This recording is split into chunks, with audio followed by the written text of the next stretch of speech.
नमस्कार दोस्तों, आप सभी का स्वागत है आयुष एमओ की कोचिंग क्लासेस में। आज अपनी पहली क्लास है, तो आज की पहली क्लास की शुरुआत हम कर रहे हैं चरक संहिता से, है ना। जैसे अपनी बात हुई थी भाई, 40 दिन के अंदर आपका जो आयुर्वेद वाला पोर्शन है उसको खत्म कराएंगे। तो चरक संहिता से इसकी शुरुआत करते हैं। तो उससे पहले सबसे पहले हम देख लेते हैं एक बार आयुर्वेद अवतरण, क्योंकि जो पहला अध्याय है दीर्घन जीवितीय, उसमें प्रारंभ आयुर्वेद अवतरण से ही होता है। तो साथ ही साथ हम अन्य आचार्यों ने भी आयुर्वेद अवतरण का जो प्रकार बताया है उसको भी समझ लेंगे, और आगे भी हम ऐसा ही करेंगे। हम तुलनात्मक अध्ययन लेते हुए चलेंगे जहां जहां हमें आवश्यक लगेगा। इससे क्या होगा, चीजों को कंपैरिजन करने में, समझने में भी आसानी रहेगी। तो आयुर्वेद अवतरण जो हम देखते हैं, ब्रह्मा और से लेके इंद्र तक की जो परंपरा है, यानी ब्रह्मा से ज्ञान दक्ष प्रजापति को आया, दक्ष प्रजापति से अश्विनी कुमारों को आया, और अश्विनी कुमारों से इंद्र को आया। यहां तक की परंपरा सभी संहिताओं में एक जैसी देखने को मिलती है। इसके बाद में कुछ कुछ बदलाव देखने को मिलता है।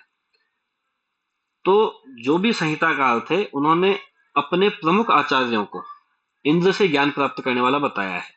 इसी के आधार पर चरक संहिता में, जिसकी परंपरा को हम आत्रेय परंपरा कहते हैं क्योंकि इनके उपदेष्टा आत्रेय थे, इनके अनुसार इंद्र से जो ज्ञान प्राप्त करने गए वो भरद्वाज गए। भरद्वाज को उग्र तपा भी कहा गया है। इंद्रम उग्र तपा बुद्ध्वा शरण्यम अमरेश्वरम, ऐसा करके श्लोक आता है। तो भरद्वाज से फिर कई ऋषियों की संभाषा हुई थी।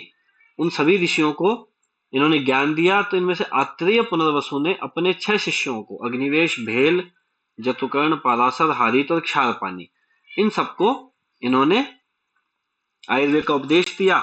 और इनमें से अग्निवेश जो है वो पहले तंत्र करता हुए, ऐसा भी श्लोक आता है कि तंत्रस्य कर्ता प्रथमम अग्निवेशो यतो अभवत। तो ये चरक संहिता बताती है कि इंद्र से भरद्वाज, भरद्वाज से आत्रेय पुनर्वसु, आत्रेय पुनर्वसु से अग्निवेश। वाग्भट्ट भी इसी परंपरा को फॉलो करते हैं। फिर आते हैं सुश्रुत संहिता। इनके उपदेष्टा धन्वंतरी हैं, तो इन्होंने इसको धन्वंतरी परंपरा का नाम दिया है। यहाँ इंद्र से उपदेश लेने गए हैं काशी के राजा दिवोदास धन्वंतरी, और इसके बाद उन्होंने अपने सुश्रुत, औपधैनव, वैतरण, औरभ्र, पोषकलावत, करवीर्य, गोपु, रक्षित और भोज, इनको आयुर्वेद का उपदेश दिया। और इनमें से तंत्रकर्ता कौन हुए? सुश्रुत। ऐसी काश्यप संहिता जो कहती है, वो कहती है कि इंद्र के पास में ज्ञान लेने काश्यप, वशिष्ठ, भृगु और अत्रि, ये 4 ऋषि गए थे, और बाद में इन्होंने अपने अपने शिष्यों को आयुर्वेद का उपदेश दिया। और इसी प्रकार एक भास्कर संहिता है जो पौराणिक परंपरा मानी जाती है। उसके अनुसार दक्ष प्रजापति से आयुर्वेद का उपदेश लेने भास्कर गए, और भास्कर ने बाद में अपने 16 शिष्यों को आयुर्वेद का उपदेश दिया। इस प्रकार यह परंपरा मानी जाती है। इसके बाद हम आगे बढ़ते हैं तो चरक संहिता पे। तो एक बार हम प्रारंभ में चरक संहिता का प्रारंभिक परिचय ले लेते हैं। तो चरक संहिता में आप देखेंगे तो कुल 8 स्थान है, 120 अध्याय हैं, 9,995 सूत्र हैं, और श्लोक कुल मिला के 12,000 हैं। तो ये चरक ने अपने अंतिम अध्याय सिद्धि स्थान का जो 12वां चैप्टर है उसमें बोला है कि यश द्वादश सहस्त्री हृदय तिष्ठति संहिता। तो हमको ये संख्या याद रखनी है। 8 स्थान, 120 अध्याय, 9,995 सूत्र और 12,000 श्लोक। जैसा अभी मैंने बात भी करी थी कि आद्य उपदेष्टा कौन है इसके? पुनर्वसु आत्रेय, जो भरद्वाज से यह ज्ञान लेकर आए थे। इनका काल माना जाता है 1000 ईस्वी पूर्व। इसको उपनिषद काल भी कहते हैं क्योंकि उस समय भारत में उपनिषदों की रचना हो रही थी। वेदों के बाद में जो लिखे गए वो उपनिषद हैं। आत्रेय के पिता अत्रि थे और माता इनकी चंद्रभागा थी। फिर इन्होंने उपदेश दिया। उस उपदेश के आधार पे जिन्होंने तंत्र की रचना करी उनका नाम है अग्निवेश। इनका भी काल समान ही है क्योंकि इन्होंने उपदेश दिया, उस समय उपदेश ले रहे थे, तो काल दोनों का समान ही होना है। पिता इनके अग्नि है, गुरु इनके भरद्वाज है, और ग्रंथ इनका अंजन निदान है। ये ग्रंथ हमें एक बार थोड़ा सा याद रखना है, इस पर सवाल बन सकता है। अब जब अग्निवेश ने अपनी संहिता लिखी तो समय के अनुसार धीरे धीरे उसमें कुछ पन्ने गायब हो गए होंगे, या कुछ चीजों को बदलाव करने की आवश्यकता होगी। तो जो ये सब काम करता है उसको बोलते हैं प्रतिसंस्कर्ता, यानी जिन्होंने इसको थोड़ा सा विस्तृत रूप में या डिटेल्ड रूप में या सुधार के लिखा। तो वो प्रतिसंस्कर्ता या भाष्यकार जो है उनको क्या कहा गया है, वो कौन थे? चरक, जिसके आधार पे संहिता का नाम क्या पड़ा है? चरक संहिता। इनको कपिस्थल चरक भी कहते हैं। क्यों? क्योंकि एक कपिस्थल ग्राम था जहां पे इन्होंने या तो संहिता लिखी या शायद इनका जन्म हुआ होगा। दो नदियां हैं, इरावती और चंद्रभागा, है ना। इन नदियों के बीच में यह गांव पड़ता है, तो ये भी हम लिख सकते हैं। आप कहीं पे नोट कर लीजिएगा कि इरावती और चंद्रभागा के बीच स्थित कपिस्थल गांव इनसे संबंधित है, इसलिए इनका नाम कपिस्थल चरक पड़ा है। इनका काल है 200 ईस्वी पूर्व। पिता इनके विशुद्ध थे, गुरु इनके महर्षि वैशंपायन थे। इनको भाव प्रकाश शेषनाग का अवतार और यायावर कोटि का ऋषि मानते हैं, और ये कनिष्क राजा के राजवैद्य थे। इन सभी के बारे में ये सब हमें डिटेल्स याद रखनी है, क्योंकि ये बहुत इंपॉर्टेंट है और इनमें से किसी पर भी एक प्रश्न बन सकता है, और ये बहुत आसान भी है याद करने में। अब इसके संपूरक जो है, चरक संहिता में बाद में कई अध्याय श्लोक गायब हो गए थे, उनको पूरा करने का श्रेय जाता है जड़बल को, जो कपिल बल के पुत्र थे और कश्मीर के रहने वाले थे, और इनका काल माना जाता है 400 ईस्वी। तो ये चरक संहिता के आद्य उपदेष्टा, तंत्रकर्ता, प्रतिसंस्कर्ता और संपूर्णता, इनके बारे में हमें जानकारी याद रखना आवश्यक है। एक चीज और है कि अग्निवेश तंत्र का प्रतिसंस्कार चरक ने किया, इसलिए चरक को अग्निवेश तंत्र का प्रतिसंस्कर्ता कहा जाता है। जब आत्रेय ने उपदेश दिया और अग्निवेश ने तंत्र की रचना करी तो उसका नाम था अग्निवेश तंत्र। अग्निवेश तंत्र का बाद में प्रतिसंस्कार चरक ने किया, इसलिए चरक अग्निवेश तंत्र के प्रतिसंस्कर्ता कहलाए, और उन्होंने इस पुस्तक का नाम चरक संहिता रखा। बाद में जड़बल ने लगभग 500-600 साल बाद में वापस चरक संहिता का प्रतिसंस्कार किया, इसलिए हम जड़बल को चरक संहिता का प्रतिसंस्कर्ता कहते हैं। और जड़बल ने कुल 41 अध्याय चरक संहिता में जोड़े हैं। वो कौन कौन से हैं? एक तो कल्प और सिद्धि स्थान जो है 7वां और 8वां स्थान चरक संहिता का, इन दोनों में 12-12 चैप्टर है, और ये पूरा का पूरा कल्प और सिद्धि स्थान किसने जोड़ा है? जड़बल ने। इसके अलावा चिकित्सा स्थान के कुल 13 अध्यायों को छोड़ दें, कौन कौन से?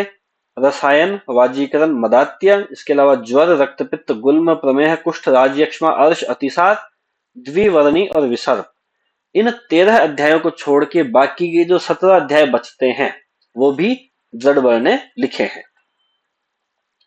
तो ये भी जानकारी में याद रखनी है कि जड़बल ने क्या क्या परिवर्तन चरक संहिता के अंदर किए।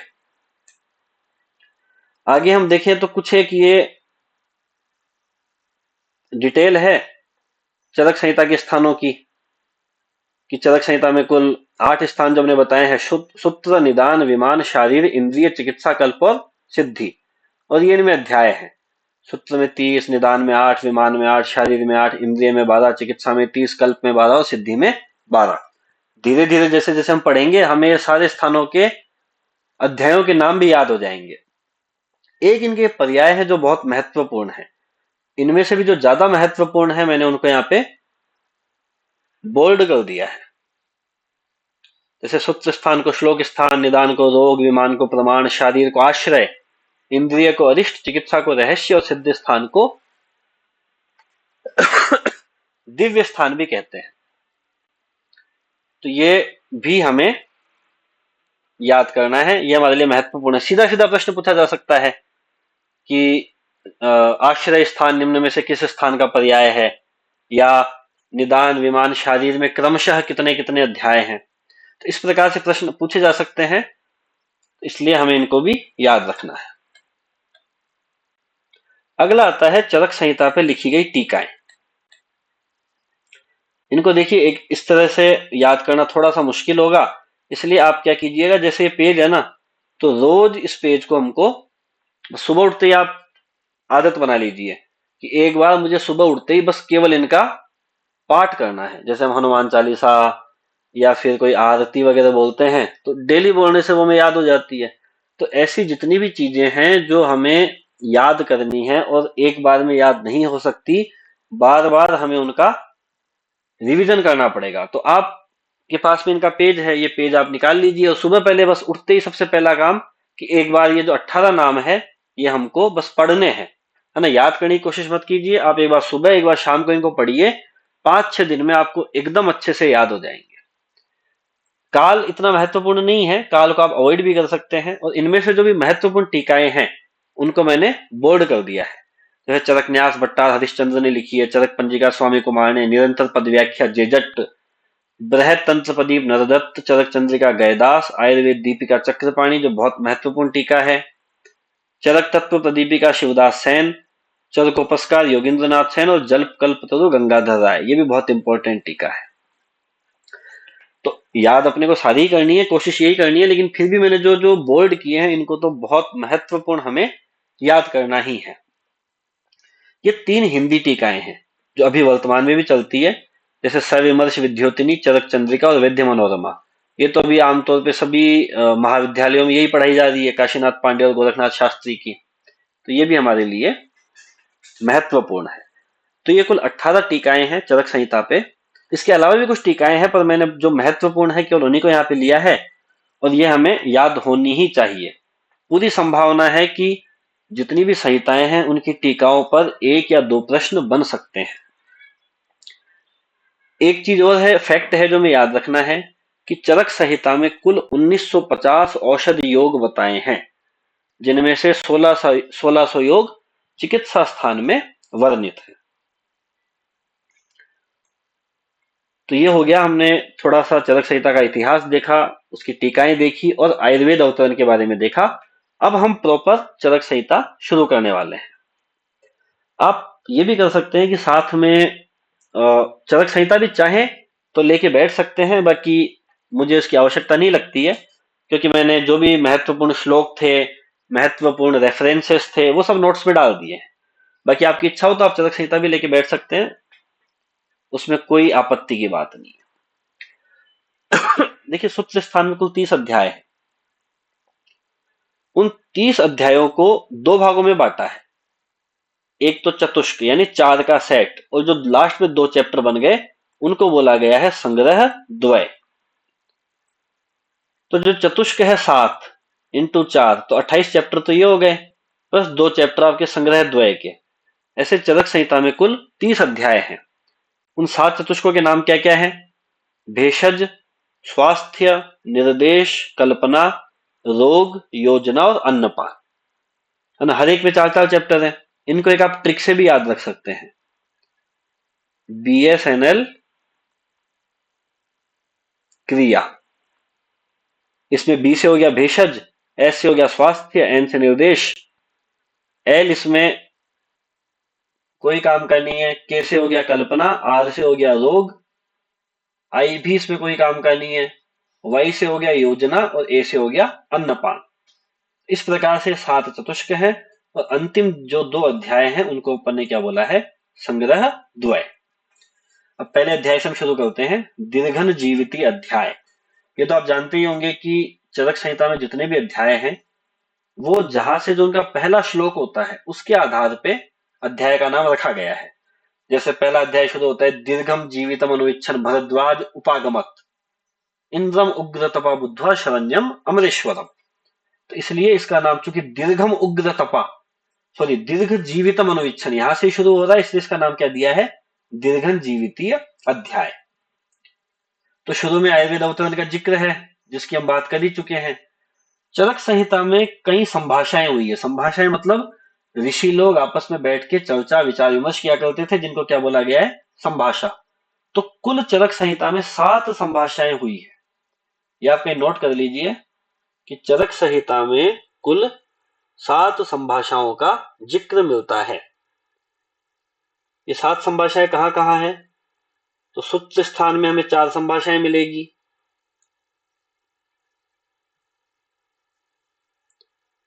इसके बाद में शारीर स्थान में हमें 2 संभाषाएं मिलेगी,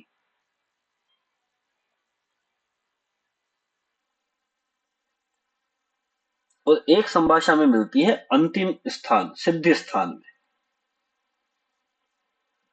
तो जब जब वो अध्याय आएंगे तब तब मैं आपको बता दूंगा कि कौन सी। तो पहले अध्याय में आयुर्वेद अवतरण संबंधित संभाषा हुई है। इसके बाद में इसी संभाषा के जिक्र में एक बहुत महत्वपूर्ण श्लोक आता है कि धर्म अर्थ काम मोक्षाणाम आरोग्यम मूलम उत्तमम। ये श्लोक बहुत महत्वपूर्ण है। इसका आपसे रेफरेंस भी पूछा जा सकता है, या फिर धर्म अर्थ काम मोक्षाणाम, आरोग्य को हटा देंगे, खाली स्थान दे देंगे मूलम उत्तमम, किसमें क्या आएगा। इस तरीके से इससे प्रश्न बन सकते हैं। वो जब हम आगे प्रश्न सॉल्व करेंगे तो हमें और अच्छे से समझ में आ जाएगा। इसके बाद में यहाँ जिक्र आया है त्रिसूत्र और त्रिस्कंध का। तो ये हमें याद रखने हैं, हेतु लिंग औषध, इनको त्रिसूत्र कहा गया है। हेतु यानी बीमारी का कारण, लिंग माने बीमारी के लक्षण, और औषध माने बीमारी की चिकित्सा। तो श्लोक आता है कि त्रिसूत्रम शाश्वतम पुण्यम बुबुधेयम पितामह, और ऐसे ही सो अनंत अपारम त्रिस्कंधम आयुर्वेद महामति। जैसे दो अलग अलग श्लोक में इनको हेतुलिंग औषध को एक श्लोक में त्रिसूत्र कहा है और एक श्लोक में त्रिस्कंद कहा है। और ऐसे ही एक त्रिदंड का उल्लेख भी इसी अध्याय में आता है कि सत्व आत्मा शरीरम च त्रयम एतत् त्रिदंडवत लोकस्तिष्ठति संयोगात तत्र सर्वम प्रतिष्ठितम। है ना, श्लोक में केवल आपको रेफरेंस के लिए बता रहा हूं, आपको श्लोक याद नहीं करने हैं, श्लोकों के चक्कर में नहीं पड़ना है, क्योंकि हम पीजी का एग्जाम नहीं दे रहे हैं। हमारा एग्जाम आयुर्वेद एमओ की वैकेंसी का है, जिसमें श्लोक आने की संभावना बहुत कम है। जो बहुत महत्वपूर्ण श्लोक है वो मैंने पहले ही अलग से इसमें उल्लेखित कर दिए हैं। उसके बाद में चरक संहिता में जिक्र आया है पदार्थ, है ना। इन छह को पदार्थ कहा गया है, सामान्य विशेष गुण द्रव्य कर्म और समवाय। ये छह पदार्थों का उल्लेख चरक संहिता के पहले अध्याय में किया गया है। इनके बारे में भी हम विस्तार में आगे जानेंगे। एक बार हमें यह ध्यान रखना है कि इसका रेफरेंस और पदार्थों के नाम क्या क्या है। इसके बाद में 8 ज्ञान देवताओं का भी इसमें उल्लेख आता है। बुद्धि, ये सिद्ध हो गया, इसको सिद्धि कर लीजिएगा। बुद्धि, सिद्धि, स्मृति, मेधा, धृति, कीर्ति, क्षमा, दया, इनको क्या कहा गया है? इन 8 को ज्ञान देवता कहा गया है। तो ये भी हमें ध्यान रखना है कि अथ अग्निवेश प्रमुखान विविशु ज्ञान देवता बुद्धि, सिद्धि, स्मृति, मेधा, धृति, कीर्ति, क्षमा, दया, ऐसा उल्लेख आता है। फिर आयुर्वेद की परिभाषा यहाँ दी गई है जो हमको ध्यान नहीं है, भाई हिताहितम सुखम सुखम आयुस्तस्य हिताहितम मानम च तच्च यत्रोक्तम आयुर्वेदः स उच्यते। इसका भी रेफरेंस इंपॉर्टेंट है कि ये चरक संहिता के पहले अध्याय में दी है। फिर आयु की परिभाषा है अगली कि शरीर इंद्रिय सत्व आत्मा संयोग। शरीर, इंद्रिय, मन और आत्मा, इन चारों के संयोग को क्या कहा गया है? आयु। और इसके बाद में ये आयु के पर्याय बताए हैं, धारी, जीवित, नित्यग और अनुबंध। 4 पर्याय सूत्र स्थान के प्रथम अध्याय में बताए गए हैं, और एक पर्याय जो है चेतना अनुवृत्ति। चेतना अनुवृत्ति जो पर्याय है, ये चरक संहिता सूत्र स्थान का जो आखिरी अध्याय है अर्थे दश महामूलीय, है ना, इस अध्याय में यह पर्याय बताया गया है चेतना अनुवृत्ति। मैंने कुछ श्लोक ऐसे के ऐसे संस्कृत में उतार दिए हैं, यदि आपको आवश्यकता लगे तो आप इन श्लोकों को बाद में साइड में हिंदी भी लिख सकते हैं। आपके पास चरक संहिता हो तो उसमें देख के लिख सकते हैं, या जब मैं बोल रहा हूं तो वीडियो को पॉज करके भी लिख सकते हैं। अब एक लाइन और इसमें लिखी है चरक में ही कि आयुर्वेद को पुण्यतम वेद कहा गया है। लाइन आती है कि तस्य आयुषः पुण्यतमो वेदो वेद विदाम मतः वक्ष्यते यन मनुष्यानाम लोकयोर उभयोर हितम। कि आयुर्वेद पुण्यतम वेद है जो मनुष्यों के लिए इस लोक में भी और परलोक में भी, दोनों ही लोकों में हितकर है। तो पूछ रहे भाई पुण्यतम वेद किसको कहा गया है? तो किसको कहा गया है? आयुर्वेद को कहा गया है।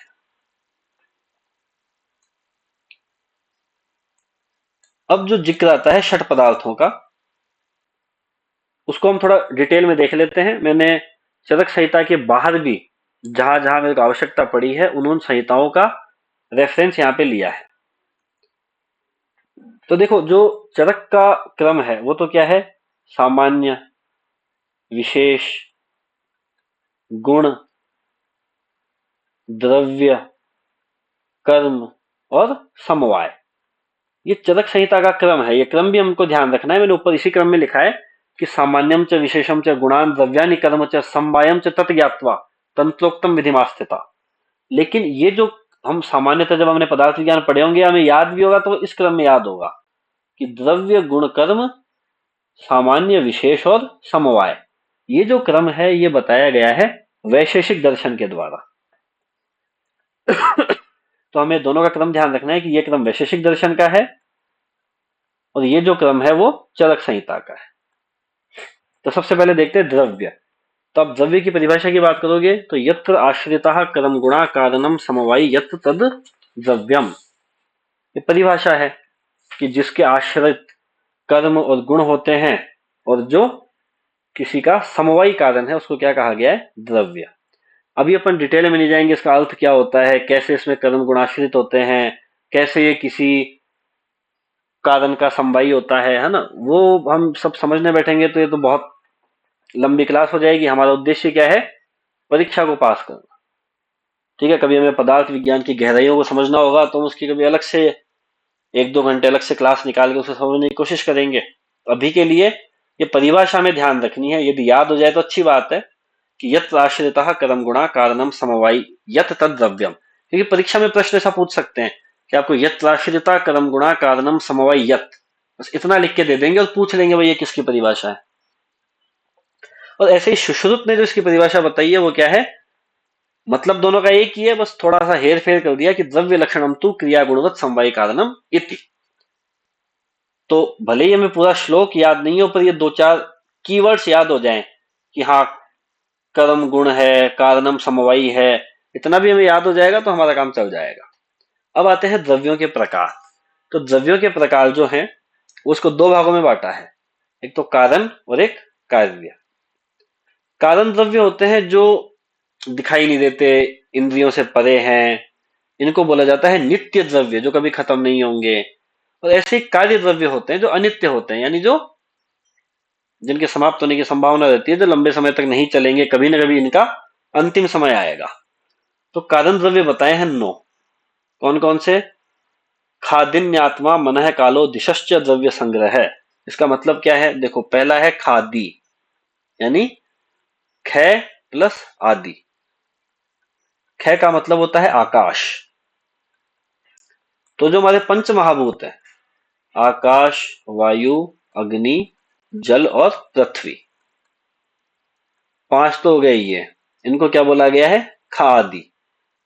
प्लस आत्मा, प्लस मन, प्लस काल और प्लस दिशा।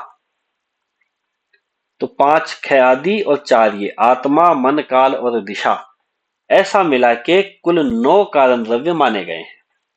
और ऐसे हम कार्य द्रव्य देखें तो कार्य द्रव्य हैं 2।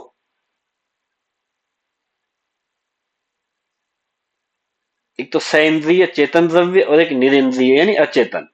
चेतन जिनमें प्राण होते हैं, निरिंद्रिय जिनमें प्राण नहीं होते। तो चेतन द्रव्यों को फिर 2 भागों में बांटा गया है, अंतश्चेतन और बाह्य आभ्यंतर चेतन। अंतश्चेतन का मतलब होता है जिनमें चेतना बाहर से दिखाई नहीं देती, वो सामान्य अन्य प्राणियों की तरह चल फिर नहीं सकते, अपने हाथ पैर नहीं हिला सकते, लेकिन हाँ पता चल जाता है कि इनके अंदर किसी न किसी रूप में चेतना विद्यमान है। सामान्यतः हम इनमें किनको लेते हैं, प्लांट्स को। और बाह्य अभ्यंतर में सभी जो भी अपने एनिमल्स आ गए वो सब किस में आ जाएंगे, बाह्य अभ्यंतर में। बाह्य अभ्यंतर के 4 भेद हैं, जरायुज जो जरायु यानी प्लेसेंटा से उत्पन्न होते हैं, अंडज जो अंडे से होते हैं, स्वेदज जो पसीने से उत्पन्न होते हैं, और उद्भिद जो जमीन फोड़ के बाहर निकलते हैं। अंतश्चेतन के 4 भाग है, वनस्पति, वानस्पत्य, विरुद्ध और औषध। इनमें वनस्पति की जो परिभाषाएं दी है वो देखिए। चरक ने क्या कहा है, फलेर वनस्पति, और सुश्रुत ने क्या कहा है, अपुष्पा फलवंतो वनस्पतयः, मतलब जिसमें पुष्प नहीं आते सीधे फल आ जाते हैं उनको क्या बोला गया है, वनस्पति। जैसे उदाहरण मिलते हैं हमें वट, उदुम्बर, ये सब। फिर आते हैं वानस्पत्य, जिसमें पुष्प भी आए और फल भी आए, पुष्प फलवंतो वृक्षा, है ना। वनस्पति के लिए सुश्रुत क्या शब्द प्रयोग करते हैं, वृक्ष, जैसे हमारे आम है, जामुन है। ऐसे ही विरुद्ध जितनी भी लताएं हैं उनको हम क्या बोल रहे हैं? विरुद्ध।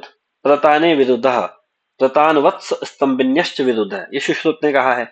और औषध जो फल पकने के बाद में नष्ट हो जाए, जैसे हमारे गेहूं जो ये चीजें होती है, एक बार फल पका उसके बाद वो फसल नष्ट हो जाती है। आम वगैरह होते हैं, इनमें फल पक भी जाते हैं, गिर भी जाते हैं, फिर भी ये चलते रहते हैं। तो जिसमें फल पककर नष्ट हो जाए, फल पाक निष्ठा औषधय, औषधीय फल पाकांता। तो ये हमें इनकी परिभाषाएं थोड़ी थोड़ी ध्यान रखती है, वैसे इतनी कठिन नहीं है, हम इनका हिंदी अर्थ भी समझ लेंगे तो हमारे लिए इनको समझना काफी आसान हो जाएगा। अब आते हैं प्रयोग भेद से द्रव्य, ये चरक का ही श्लोक है। चरक ने क्या किया है? प्रयोग भेद से द्रव्यों को तीन भागों में बांटा है। कौन कौन से तीन भाग? दोष प्रशमन, जो दोषों को शांत करें। धातु प्रदूषण, जो धातुओं को दूषित करें। और स्वस्थ व्रत, यानी जो स्वस्थ को स्वस्थ बनाए रखें। इस प्रकार से चरक ने तीन भागों में द्रव्यों को बांटा है। ऐसे ही एक विभाजन और है जो चरक ने किया है, वह है उत्पत्ति भेद से। जांगम, औद्भिद और पार्थिव। तो जांगम तो हम समझ ही गए कि जो भी हमें ये जानवरों से जो भी प्राप्त होता है, इसको अपन ने क्या बोला है? जांगम। और औद्भिद, औद्भिद ये वनस्पति, वानुस्पत्ति, विरुद्ध, औषध, इनको अपन ने क्या माना है? औद्भिद। पार्थिव यानी जो मृतप्राय हैं, जो हमें खनिज रूप में या जमीन से प्राप्त होते हैं। तो उसमें एक श्लोक आता है कि सुवर्णा स मला पंच लोहा स सिक्ता सुधा मनः शिलाले मणि और लवणम गेदिकांजने। तो इसमें हमारे काम की जो चीज है वो क्या है? स मला पंच लोहा। पांच लोहे कौन कौन से हैं? चांदी, तांबा, नाग, वंग और लोहा। इनको क्या कहा गया है? पंच लोहा। और इसके साथ में एक शब्द आया है स मला, यानी इन पंच लोहों का मल। तो इसका मल जो है वो चक्रपाणी किसको मानते हैं? शिलाजीत को मानते हैं। तो ये द्रव्य हो गए। हमने द्रव्य की परिभाषा देख ली। द्रव्य कितने प्रकार के होते हैं? कारण और कार्य। कारण फिर 9 होते हैं, कार्य फिर आगे 2 होते हैं। उसमें हमने अंतश्चेतन के और बाह्य अभ्यंतर चेतन के प्रकार देखे, उनकी परिभाषाएं देखी। फिर दो अलग प्रकार और हैं द्रव्यों के। एक तो प्रयोग भेद से 3, दोष प्रशमन, धातु प्रदूषण और स्वस्थ व्रत। और उत्पत्ति भेद से भी 3, जांगम, औद्भिद और पार्थिव। अब आती है बात गुणों की। तो चरक संहिता में कुल 41 गुण माने गए हैं, 41। आप देखेंगे तो न्याय दर्शन ने 24 गुण माने हैं, वैशेषिक ने 17 माने हैं, चरक संहिता में 41 गुण माने गए हैं। और चरक संहिता के एक टीकाकार हुए हैं योगेंद्र नाथ सेन, उन्होंने 42 गुण अपने इसके चरक के माने हैं। चरक के जो 41 गुण हैं उनमें एक जोड़ के इन्होंने कुल 42 गुण माने हैं। तो वो कौन सा एक गुण एक्स्ट्रा माना है वो भी अपन देखते हैं। पहले अपन एक बार चरक के 41 गुण देख लें। तो ये श्लोक आता है सारथा गुरुवादयो बुद्धि प्रयत्नांता परादय। पहले 5 गुण कौन से हो गए? सार्थ गुण, मतलब जो इंद्रियों के हमारे गुण होते हैं, जो इंद्रियों के विषय होते हैं। 5 हमारी ज्ञानेन्द्रिया मानी गई है, उनके पांचों के जो विषय हैं, शब्द, स्पर्श, रूप, रस, गंध, 5 गुण तो हो गए ये। इनको वैशेषिक गुण भी कहते हैं, है ना। वैशेषिक दर्शन ने इनको क्या नाम दिया है? वैशेषिक गुण। तो ये हमें ध्यान रखना चाहिए। फिर आते हैं गुरुवादि गुण। तो ये अष्टांग का श्लोक है, अष्टांग हृदय का। ये श्लोक हमें याद होना ही चाहिए, है ना। ये 20 गुरुवादि गुण हैं। गुरु, मंद, हिम, स्निग्ध, सुलक्षण, सांद्र, मृदु, स्थिरा, सूक्ष्म और विशद। देखो, गुरु 1, मंद 2, हिम 3, स्निग्ध 4, सुलक्षण 5, सांद्र 6, मृदु 7, स्थिर 8, सूक्ष्म 9 और विशद 10। तो 10 तो ये गुण हुए, और 10 ही इनके विपरीत गुण, इनके विरोधी गुण। ऐसे 10 प्लस 10 मिला के कितने हो जाते हैं? 20। इनके विरोधी गुण कौन कौन से हैं वो जब हम अष्टांग हृदय पढ़ेंगे तब देखेंगे। जैसे गुरु का लघु होता है, मंद का तीक्ष्ण होता है, हिम का उष्ण होता है, इस तरह से। तो 20 गुण हो गए हमारे ये। 5 गुण तो हो गए सार्थ, 20 गुण हो गए गुरुवादी। फिर आता है बुद्धि प्रयत्नांता, मतलब बुद्धि से लेकर प्रयत्न तक। बुद्धि, सुख, दुख, इच्छा, द्वेष और प्रयत्न। इनको अपन ने क्या कहा है? 6 गुण हो गए ये। इनके लिए एक शब्द और काम में आता है, वो है आत्मगुण। ये भी हमें ध्यान रखना है। इनको हमने क्या नाम दिया? वैशेषिक गुण। बुद्धि, प्रयत्नांता को हमने क्या नाम दिया? आत्मगुण। आपसे कोई पूछे आत्मगुण कितने हैं तो आप क्या बोलेंगे? 6। और फिर आते हैं परादि गुण। ये चरक का ही श्लोक है विमान स्थान का। परा परत्वे युक्तिश्च संख्या संयोग एव च विभागश्च पृथक्त्वं च परिणामम् अथापि च संस्कारो अभ्यास इत्येते गुणा प्रोक्ता परादयः। एक समस्या आती है कि भाई इन गुणों को याद कैसे करें। तो उसके लिए सबसे आसान तरीका है, आप श्लोक याद कीजिए। यदि आप इस तरह से गुणों को याद करने लगेंगे ना, परत्व, अपरत्व, युक्ति, संख्या, संयोग, तो आप 100% भूल जाएंगे। आप एक श्लोक की अलग से कॉपी बनाइए अपने पूरे इस कोचिंग में। ऐसे मुश्किल से मुश्किल 100-150 श्लोक होंगे जो आपको याद करने पड़ेंगे। आप इनको रोज उस पर लिखिए, और रोज, जैसे मैंने आपको टीका याद करने के लिए कहा ना, वैसे बस आप रोज उन श्लोकों को केवल पढ़िए। दिन में 1 बार, 2 बार, 3 बार, जितना आपको समय मिले। कम से कम सुबह और रात को तो पढ़ने का अभ्यास बनाइए। आपको पता ही नहीं चलेगा, 5, 7, 8 दिन होते होते आपको अपने आप श्लोक याद होने लग जाएंगे, है ना। हमें और भी कई मंत्रों के श्लोक होते हैं। रामचंद्र कृपालु भजवन, जो राम स्तुति है, वो पूरी याद हो जाती है ना। कईयों को रुद्राष्टक याद होंगे। जब हमें इतनी कठिन चीजें याद हो सकती है तो श्लोक भी आसानी से याद हो सकते हैं। बस अभ्यास की आवश्यकता है। तो ये 10 गुण हैं: परत्व, अपरत्व, युक्ति, संख्या, संयोग, विभाग, पृथकत्व, परिणाम, संस्कार और अभ्यास। इनको क्या बोला गया है? परादि गुण। ये गुण हो गए 10। ये जो 20 और 10 गुण हैं, इनको सामान्य गुण भी कहते हैं। सामान्य गुण, ये 20 और ये 10 मिला के क्या कहलाते हैं? सामान्य गुण। तो टोटल 41 हो गए। 20 और 5 25 और 6 31 और 10 41। जो योगेंद्रनाथ सेन ने 42 गुण माने हैं, उन्होंने क्या किया? ये जो आत्मगुण है, इसमें एक गुण और जोड़ दिया है, मन। इस प्रकार से योगेंद्रनाथ सेन के 42 गुण होते हैं। इन्होंने चरकोपस्कार नाम से टीका लिखी है, जिसके अंदर उन्होंने ये उल्लेख किया है। तो गुण एक बार वापस देख लेते हैं। एक तो गुण की परिभाषा ये पर बताना भूल गए। समवायितु निश्चेष्टः कारणम गुणः। समवायितु निश्चेष्ट कारणम गुण है, ये अपने गुण की परिभाषा है। और गुण गुण हो गए अपने टोटल 41।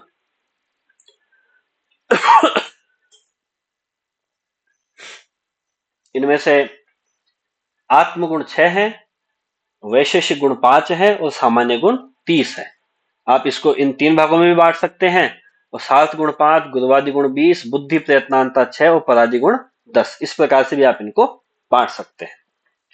इसके बाद आता है कर्म। तो ये कर्म की परिभाषा है, प्रयत्नादि कर्म चेष्टितम उच्यते। और एक परिभाषा और आती है कि संयोगे च विभागे च कारणम द्रव्यमाश्रितम कर्तव्यस्य क्रियाकर्म कर्म नान्यद अपेक्षते। मतलब संयोग विभाग में कारण होता है, द्रव्य के आश्रित होता है, कर्तव्य की क्रिया को कर्म कहते हैं। हालांकि ऐसी चीजें कोई पूछेगा नहीं, बहुत मुश्किल है। आपसे सिंपल जैसे लाइन दे दी कि संयोगे च विभागे च कारणम द्रव्यमाश्रितम, इसका मतलब क्या है, या ये किससे संबंधित है, किस पदार्थ के लिए कहा गया है। तो हमें एक बार हमारी दृष्टि में होना चाहिए कि हाँ, यह जो श्लोक है ये किसके लिए आया है? कर्म के लिए आया है। वैशेषिक दर्शन ने 5 क्रम बताए: उत्क्षेपण, अवक्षेपण, आकुंचन, प्रसारण प्रसारण और गमन। ठीक है, ये भी कोई ज्यादा महत्वपूर्ण बात नहीं है। अब आते हैं सामान्य और विशेष। सामान्य कौन होता है? जो वृद्धि करता है, समान भावों की वृद्धि करने वाला सामान्य है। जैसे दूध पीने से दूध की वृद्धि होती है, मांस खाने से मांस की वृद्धि होती है। तो ये क्या हो गया? सामान्य। और इसका विपरीत क्या हो जाता है? विशेष।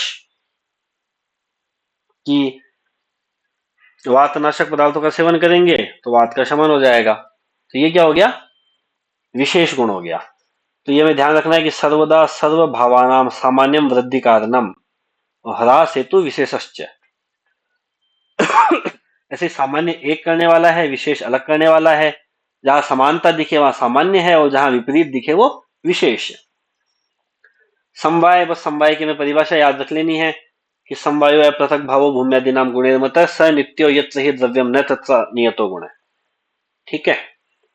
समवाय हम जानते हैं कि जैसे अग्नि में उष्णता का होना, अब आप अग्नि से उष्णता को अलग नहीं कर सकते, है ना। जहां जहां अग्नि है वहां वहां उष्णता तो हमें मिलेगी ही मिलेगी। तो ये क्या है, समवाय संबंध है, यानी जिस गुण धर्म को उस पदार्थ से, उस द्रव्य से अलग नहीं किया जा सके, ऐसे संबंध को हम क्या बोलते हैं, समवाय संबंध।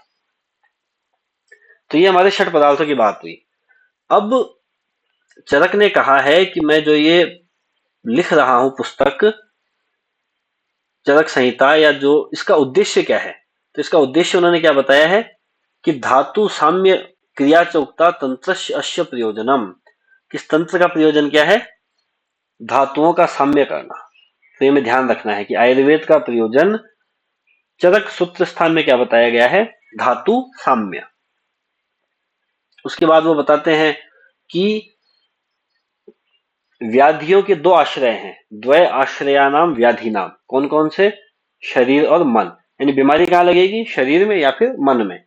और रोगों के तीन कारण बताए हैं, क्या, काल, बुद्धि और इंद्रियों का मिथ्यायोग, अयोग और अतियोग। काल माने समय, इन पे अपन बाद में जब विमान स्थान पढ़ेंगे तो विस्तार में चर्चा है कि काल का मिथ्यायोग, अयोग, अतियोग क्या होता है, बुद्धि का मिथ्यायोग, अयोग, अतियोग क्या होता है, इंद्रियों का मिथ्यायोग, अयोग और अतियोग क्या होता है। तो अभी हमें यही ध्यान रखना है कि व्याधियों के दो आश्रय हैं, और इसको हेतु संग्रह भी कहते हैं। आपसे पूछ ले भाई हेतु संग्रह कितने हैं, तो आप बोलेंगे तीन। काल, बुद्धि, इंद्रियार्थानाम योगो मिथ्या न च अति च द्वय आश्रयानाम व्याधिनाम त्रिविधो हेतु संग्रह। ऐसा श्लोक चरक में आता है। तो हमें ये दो चीजें ध्यान रखनी है। फिर आत्मा की परिभाषा इसी अध्याय में चरक ने दी है, तो इसका हमें रेफरेंस ध्यान रखना है कि निर्विकार परस्त्वात्मा सत्वभूत गुणेन्द्रिय चैतन्य कारणम नित्यो दृष्टा पश्यति ही क्रिया। ये बहुत महत्वपूर्ण श्लोक है ना। हमें श्लोक भी याद हो जाए तो इसमें कोई बुराई नहीं है, कभी हमारे भविष्य में भी काम आएंगे। श्लोक आपको याद नहीं होता तो कम से कम एक मोटा मोटा इसको आप दो चार बार पढ़ेंगे तो आपको एक रेफरेंस ध्यान हो जाएगा कि हाँ ये आत्मा से रिलेटेड श्लोक है और चरक सूत्र स्थान एक में दिया हुआ है। इसके बाद में चरक ने तीन तरह के दोष बताए हैं, वात, पित्त और कफ। इनको नाम क्या दिया है, शारीर दोष। वायु पित्तम कफश्चोक्त है, शारीरो दोष संग्रह है। और फिर दो मानसिक दोष भी बताए हैं, कौन कौन से, रज और तम। यहां ध्यान रखना है सत्व नहीं है ना, मानस दोष में क्या क्या है, रज और तम। उसके बाद में इनकी चिकित्सा, तो दोनों की चिकित्सा अलग अलग तरह की बताई है। शारीरिक रोगों की अलग बताई है और मानसिक रोगों की अलग बताई है। तो शारीरिक की चिकित्सा क्या बताई है, दो तरह की चिकित्सा है, देव व्यपाश्रय और युक्ति व्यपाश्रय। तो ये हमें नाम ध्यान रखने हैं, देव व्यपाश्रय और युक्ति व्यपाश्रय। फिर अगली आती है मानसिक रोगों की चिकित्सा। मानसिक रोगों की चिकित्सा में उन्होंने क्या क्या बताया है, ज्ञान, विज्ञान, धैर्य, स्मृति और समाधि। ये किसकी चिकित्सा बताई है, मानसिक रोगों की।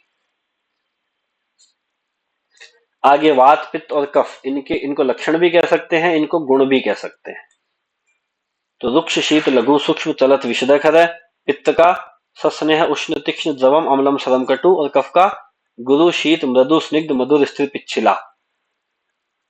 ये श्लोक हमें याद करने हैं, ये बहुत महत्वपूर्ण श्लोक है। अभी इसलिए मैंने इसमें सुश्रुत और वाग्भट ने जो अलग बताए हैं वो नहीं लिखे ताकि कंफ्यूज नहीं हो।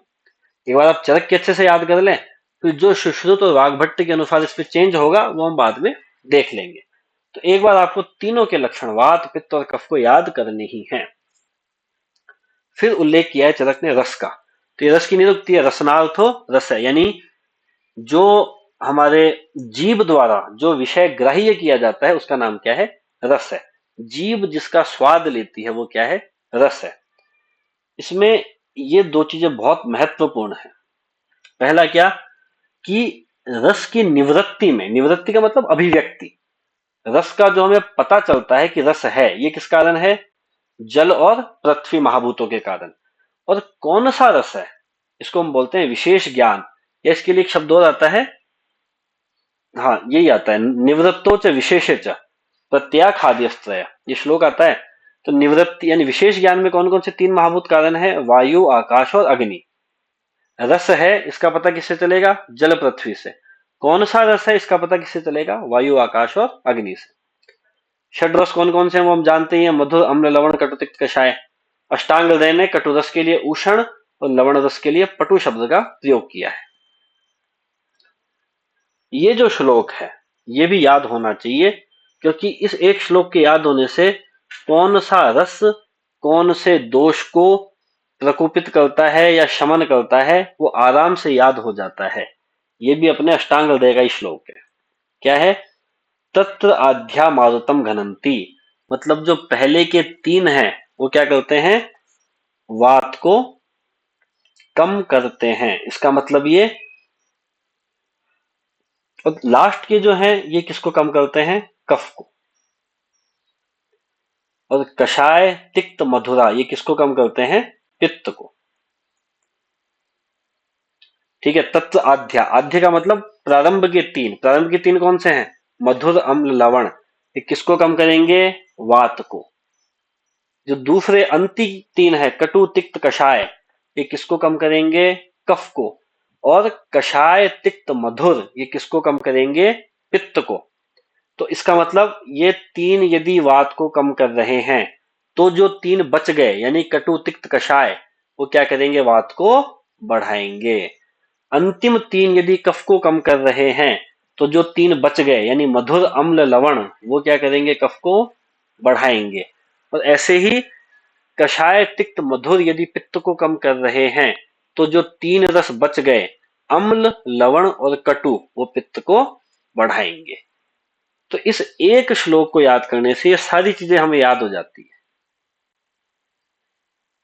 क्या हमने देखा कि मधुर, अम्ल, लवण वात को कम करते हैं और कफ को बढ़ाते हैं।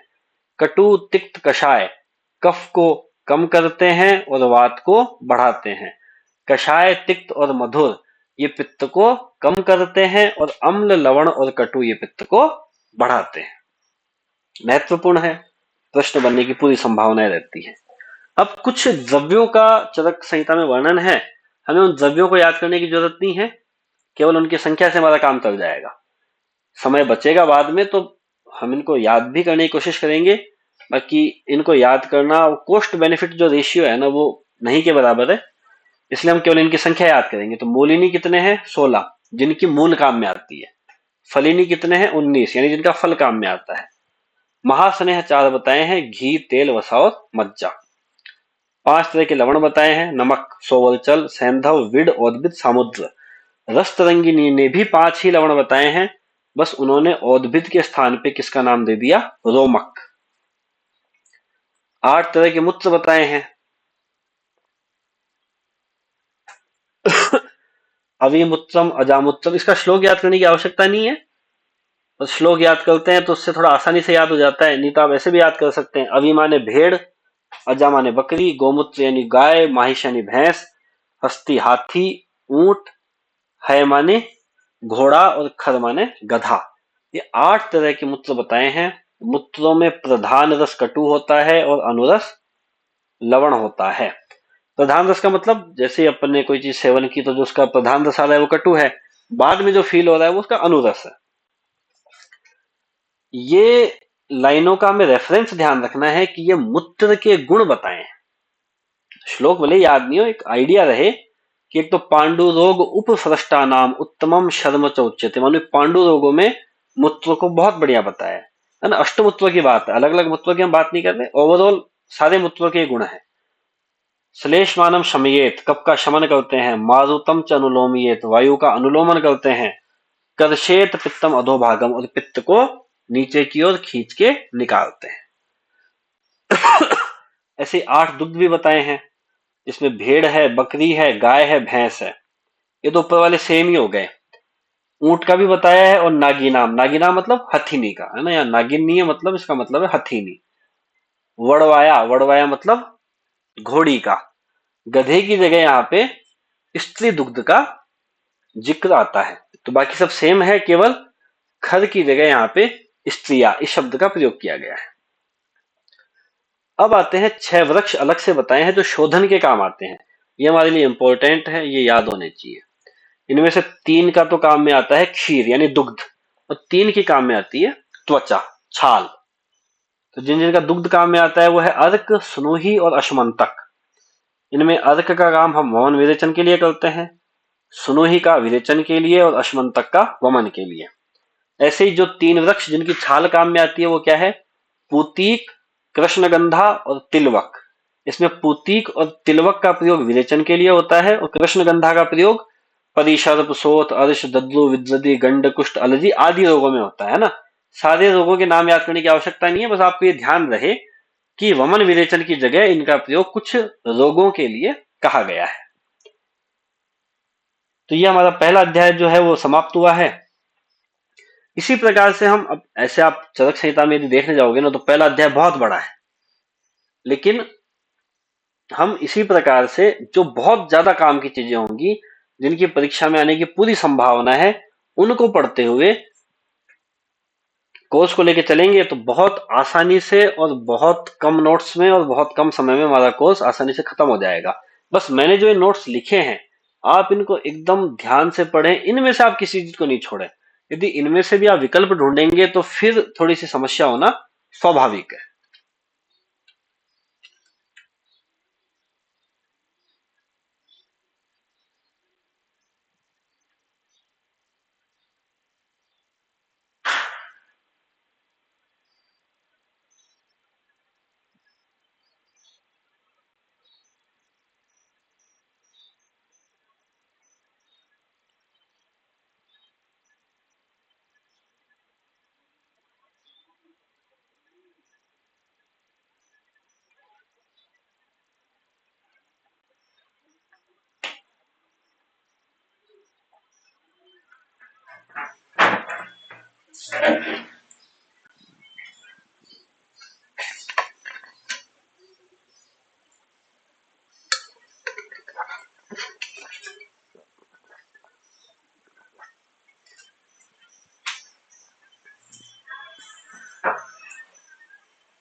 अब हमारा चरक संहिता का दूसरा अध्याय आता है जिसका नाम है अपामार्ग तंडोलीय अध्याय। इसमें भी जो शुरुआत है, अध्याय का जो पहला श्लोक है वो अपामार्गस्य बीजानी पिप्पली मरीचानी च, यहां से शुरुआत हुई है, इसलिए इसका नाम क्या गया है अपामार्ग तंडोली अध्याय। इस अध्याय में एक तो पंचकर्म उपयोगी द्रव्य बताए हैं शुरू में, है ना। शिरो विरेचन द्रव्य हैं, वमन वाले हैं, विरेचन वाले हैं, आस्थापन बस्ती, अनुवासन बस्ती, इन सब के द्रव्य बताए हैं। तो बस हमें इतना ध्यान रखना है, उन द्रव्यों से हमें कोई मतलब नहीं है कौन कौन से बताए हैं, कि पंचकर्म उपयोगी द्रव्य बताए गए हैं। अच्छा, दूसरी बात, पंचकर्म शब्द का सबसे पहला उल्लेख यदि चरक संहिता में कहीं आया है तो वो इसी अध्याय में आया है। क्या कि पंचकर्माणि कुर्वीत मात्रा कालो विचारयन, ऐसा शायद 15वां श्लोक है सूत्र स्थान 2 का, है ना। उसमें पंचकर्म शब्द का सबसे पहले उल्लेख आया है। और एक ये श्लोक इंपॉर्टेंट है, इसका रेफरेंस हमें ध्यान रखना है, क्योंकि इसमें युक्ति का प्रयोग करने के लिए कहा गया है कि मात्रा कालाश्रया युक्ति सिद्धि युक्तो प्रतिष्ठिता तिष्ठति ऊपरी युक्ति की द्रव्य ज्ञान बताम सदा। जिसका रेफरेंस हमें केवल ध्यान रखना है कि रेफरेंस इसका क्या है, चरक सूत्र 2। इस श्लोक नंबर याद नहीं रहेगा तो भी चलेगा, केवल चैप्टर का नाम याद हो जाए तो हमारा काम चल जाएगा। अब इसमें 28 तरह की यवागुओं का वर्णन है। यवागु क्या होती है, चावल को पानी में उबाल के जो बनती है उसको यवागु कहते हैं, उसी को पेया भी कहते हैं। बस यवागु और पेया में पानी कितना मिलाना है उसका अंतर होता है। पेया थोड़ी सी पतली होती है, यवागु थोड़ी सी गाढ़ी होती है, क्योंकि यवागु में पानी मिलता है चावलों का 6 गुना और पेया में पानी मिलता है चावलों का 14 गुना। तो 28 तरह की यवागुओं का इसमें जिक्र है। कौन सी यवागु किस काम आती है ये हमारे लिए कोई काम का नहीं है। गलती से मान लीजिए एक आध प्रश्न आ भी जाएगा, वैसे तो संभावना नहीं के बराबर है, फिर भी यदि आ जाएगा तो हम यवागुओं को याद करने में बाकी और कई चीजें छूट जाएगी हमसे, इसलिए हम यवागुओं को याद नहीं कर रहे हैं। समय मिलेगा तो हम याद कर सकते हैं, यदि आपकी इच्छा हो कि नहीं हमें तो याद करनी ही है तो चरक संहिता में 28 यवागु दी हुई है, आप वहां से आराम से याद कर सकते हैं। इसमें अंतिम श्लोक है जिसमें चिकित्सक की अर्हताएं बताई है ना। यही शब्द का प्रयोग आया है अर्हता, तो यदि आपसे पूछ ले कि निम्न में से चिकित्सक की अर्हता कौन सी है, वैसे सवाल आने की संभावना कम है, लेकिन फिर भी हम ध्यान रखें। तो स्मृतिमान हेतु युक्तिज्ञो जितात्मा प्रतिपत्तिमान विशद औषध संयोगे चिकित्साम कर्तुम अर्हति, ऐसे श्लोक आता है। तो 5 अर्हताएं बताइए, स्मृतिमान, हेतुज्ञ, युक्तिज्ञ, जितेंद्रिय और प्रतिपत्तिमान। तो ये भी थोड़ा सा आइडिया दे जाएगा तो ठीक है, बाकी मुझे कम संभावना लगती है कि इस पे कोई प्रश्न बनेगा। अब आता है तीसरा अध्याय जिसका नाम है आरगवधीय अध्याय। यहाँ पे भी शुरुआत जो है वो आरगवध से ही होती है कि आरगवध है सेड गजय करण जो वासा गुड़ुचुई मदनम हरिद्र, ऐसा करके श्लोक आता है, तो इसलिए इसका नाम क्या पड़ा है, आरगवधीय अध्याय।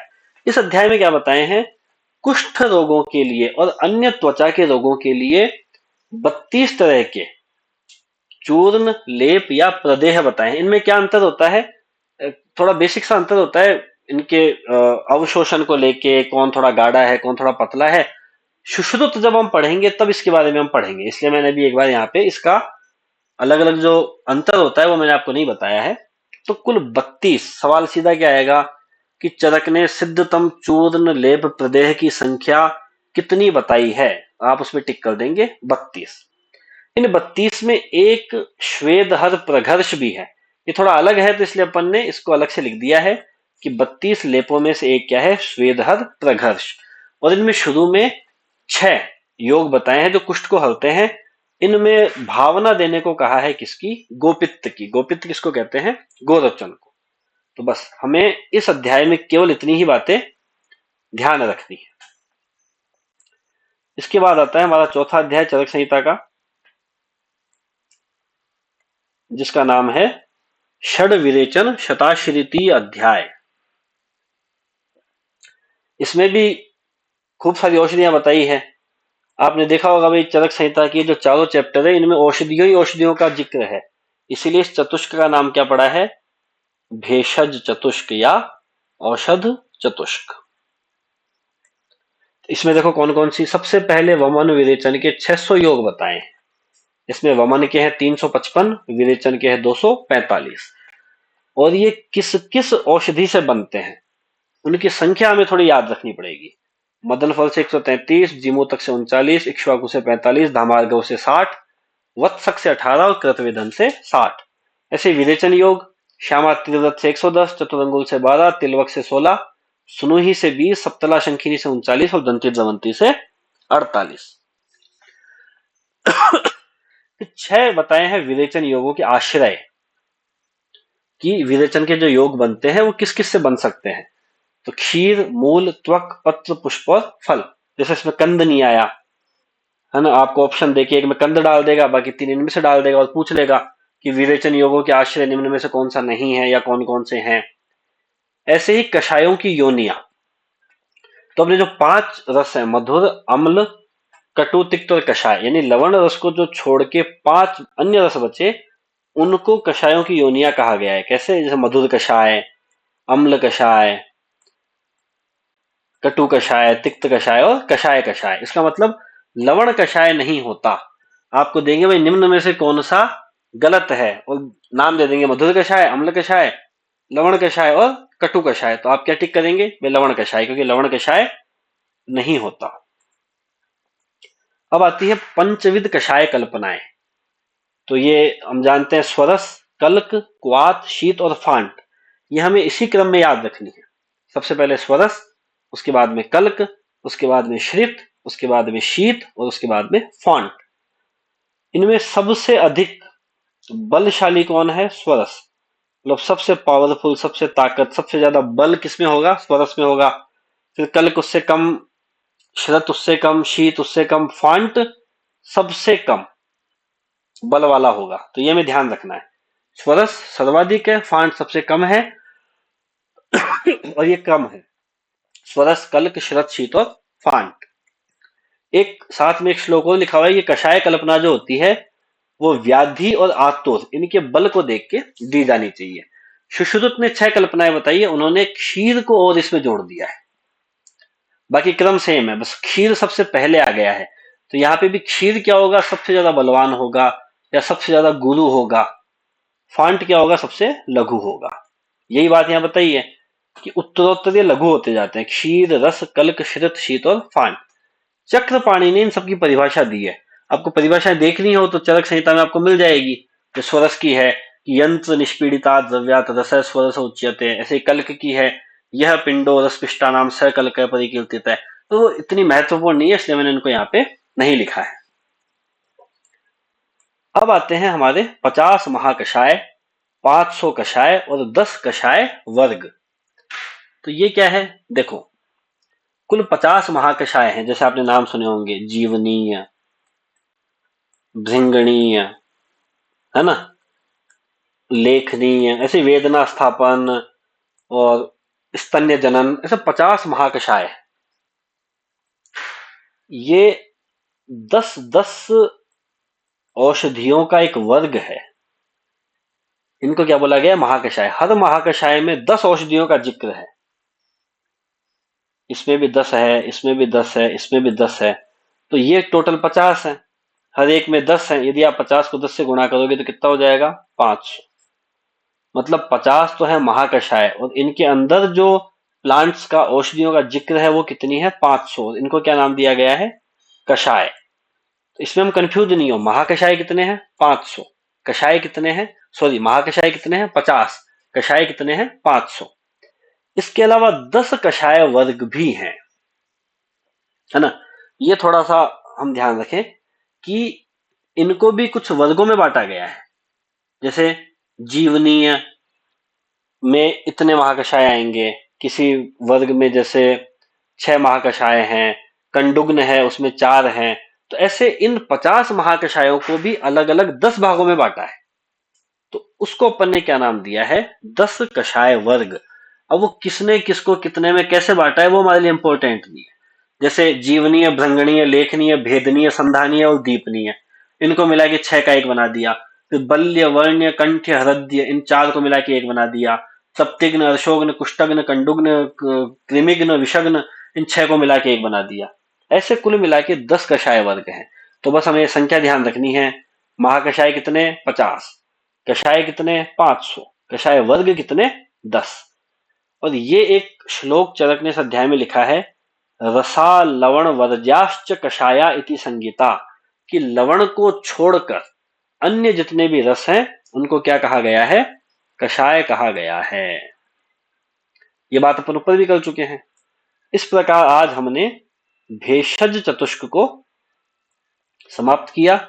इसमें पहला अध्याय बहुत इंपॉर्टेंट है, दूसरा, तीसरा, चौथा अध्याय तब महत्वपूर्ण नहीं है, फिर भी उनसे एक संख्यात्मक प्रश्न बनने की संभावना बनी रहती है कि यवागु कितने हो सकते हैं, सिद्धतम चूर्ण प्रदेह कितने हैं, महाकषाय कितने हैं, इस प्रकार से। तो एक आप हैबिट और बनाइए कि जो लेक्चर आप जिस दिन लेते हैं उसे उसी दिन याद भी कीजिए, समय को आप इस तरीके से मैनेज कीजिए, और अगले दिन आप पहले वाले का रिवीजन भी कीजिए। और जो मैंने 2 बातें आपको बताई, जो आपको लगता है बहुत ज्यादा याद करने का है, उसको आप एक दिन में भी बार बार पढ़िए और रोज पढ़िए। और श्लोक की एक अलग कॉपी बनाइए, उसमें जो जो बहुत महत्वपूर्ण श्लोक में बताता हूं उनको लिखिए और उन्हें रोज याद करने का प्रयास कीजिए। तो निश्चित रूप से आपको कोई भी सवाल परेशान नहीं कर सकता है, और आपका सिलेक्शन 100% हो जाएगा। इन बातों का आप ध्यान रखिए। इसी के साथ आज की क्लास को समाप्त करते हैं, फिर मिलेंगे कल नए अध्यायों के साथ में। धन्यवाद।